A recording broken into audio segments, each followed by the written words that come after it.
Hey guys, I want to talk a little bit about this project that I'm introducing today, and this is the children's book.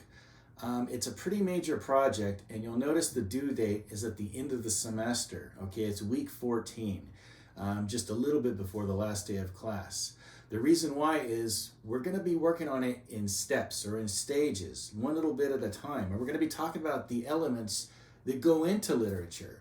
This project, where you're going to make a children's book, is going to be extremely important because it's actually going to help you to write your final paper, the research paper. The last essay we do is going to be an analytical paper. And I'm not going to have you analyze someone else's piece of literature.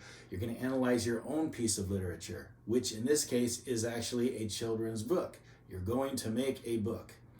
Now, like I said, we're going to do this in stages. And for today, I'd like you to just get something down on paper, an actual concrete idea that perhaps you could work with and develop and edit over the next couple of months until you've got an actual finished book. And to do that, to get the process started, I think brainstorming is a really great place to start.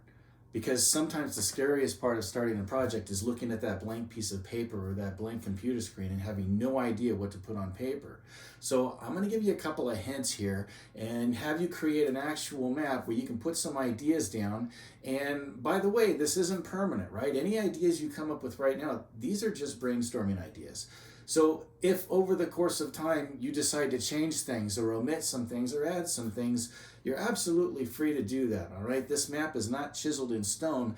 This map is just a starting place. It's just a way of getting your brain juices going, those creative juices, so that you've got something down, something that you can start to work with. So to that end, we're going to start with a map, a mind map. It's a really good way of getting your thoughts together. It's a great way of brainstorming. When you've got no idea how to start this project, a mind map can help you in a very big way. So I'm going to show you how to do that today. A really good place to start with a children's book, the creative process of figuring out how to put this thing together, is to start thinking about the theme, because that's going to be probably the major element of this book. Every children's book in some way has a theme. Even if it lacks a theme, that's probably the theme. So you're going to have to figure out what's the main idea here. Just like when you're writing an essay, you have to have a main idea that holds everything together. The same goes for a story. There needs to be a main idea, something that you're trying to impart to your young reader, basically. What is this thing really about? I don't just mean the story. I mean the point behind the story. So in other words, if there's a lesson you're trying to teach, that's probably one of the themes of this, okay? And a book can have more than one theme.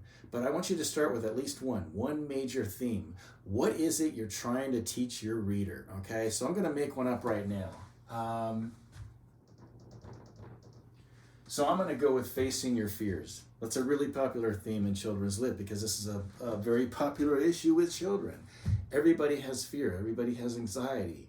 How you face those is really important. It says a lot about how you're going to deal with life going forward, right? So this is an important lesson, or could be an important lesson, to teach children. So that's going to be mine.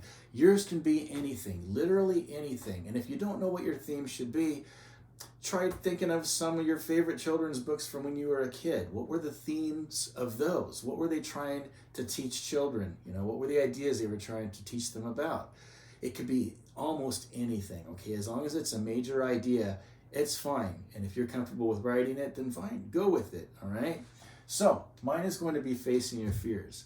Now remember, we're mind mapping, so that's our major idea. This is what's going to hold together all the other details. No matter what I write on here, somehow it goes back to the idea of facing your fears. So some elements you can start thinking of right now. We're going to talk about these elements individually as time goes on, because you're going to be talking about these elements when you write that final research paper at the end of the semester. One thing to think about, I find a really good place to start, are characters. Your book is going to have characters. That's going to be a mandatory part of this story. There have to be characters, at least one character, right? You need someone or something to push the story forward. So, what are they going to be? And I say what because literally it could be anything, right? A character, it could be people, it could be animals, it could be rocks, it could be space aliens, it could be germs, it could be jellyfish. If there's something you're particularly good at drawing, maybe you could go with that. Or if there's a favorite animal or a favorite, I don't know, anything that you find interesting and you think kids would be entertained by that, go with that. I'm going to go with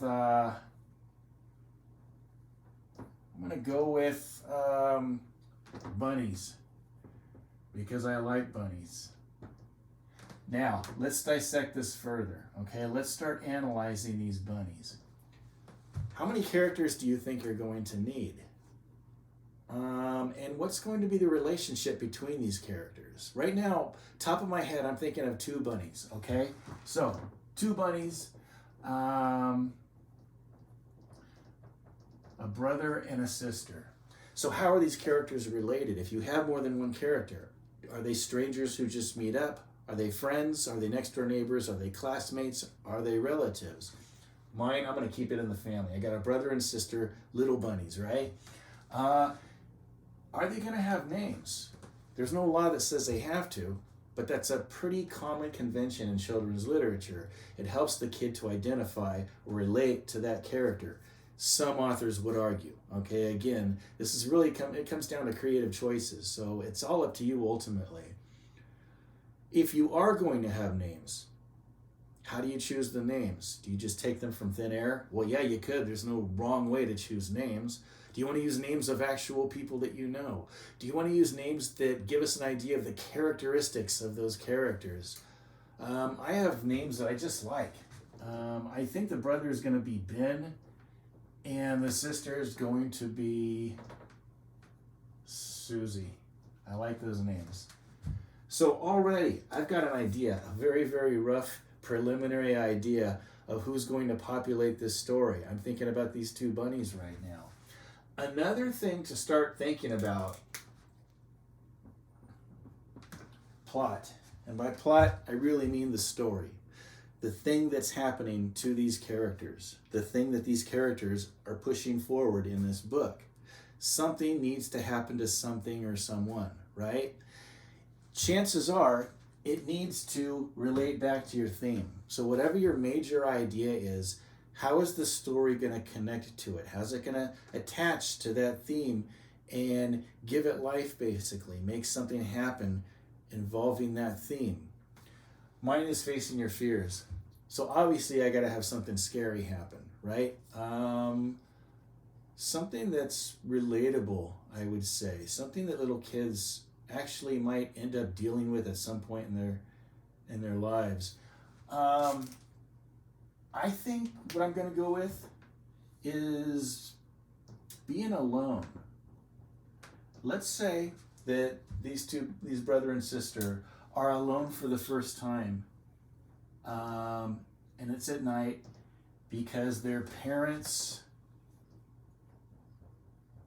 went to a movie. They had a date night out. And they finally decided Ben and Susie are old enough to stay home alone for the first time. They trust them enough to take care of themselves and be home alone for the first time. But to make it scary, I think it's going to be at night. So that's a lightning bolt because I'm seeing some kind of a storm, right? A thunderstorm is happening, and that makes it spooky. And I think when there's that flash of lightning, one of them looks out the window and thinks they see a scary face. And it frightens them. And so they don't know what to do. They're scared, they're alone, they don't have their parents there, and they're trying to figure out, how do we deal with this? At some point, you're probably going to have a resolution, because that's when the lesson is learned, okay? Something scary is happening. I know they need to face their fears because that's my theme.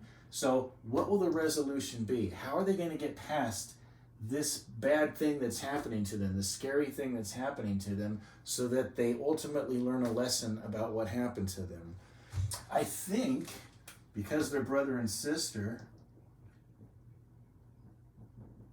they work together somehow. I don't know how yet. It's not coming to me yet. But any idea I do have, I'm going to put on this map.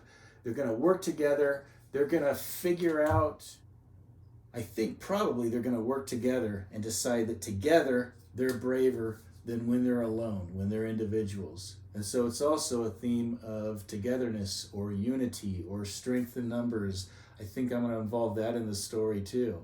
So I'll put that on the map too, right? Working together, they figure out how to solve their problem. Again, I don't know how they're going to do that either. That detail is going to come on later. But for now, I've got a rough idea of where this is going. This is kind of what I want to see on your map. At the very least, I want to see if you've got these three ideas, okay? Tell me about the characters, tell me what the story is going to be, and then tell me an idea of what needs to be resolved, and maybe, if you know already, how you're going to resolve it. Again, this is not written in stone, okay? So this is just a starting point. If you write something now, that doesn't mean it absolutely has to end up in the final book. It's just a place to start from, okay? So if you end up changing or scrapping all of this later on, that's totally okay. I just want to see that you did some brainstorming, basically. So this is the map that I want you to send me. It doesn't have to be too complicated, but I do want to be able to just have an idea of what your story is going to be about by looking at your map. It should be easily understandable for me, okay? That's it. That's the assignment. And again, this is going to be due Sunday night, all right? That's it, guys.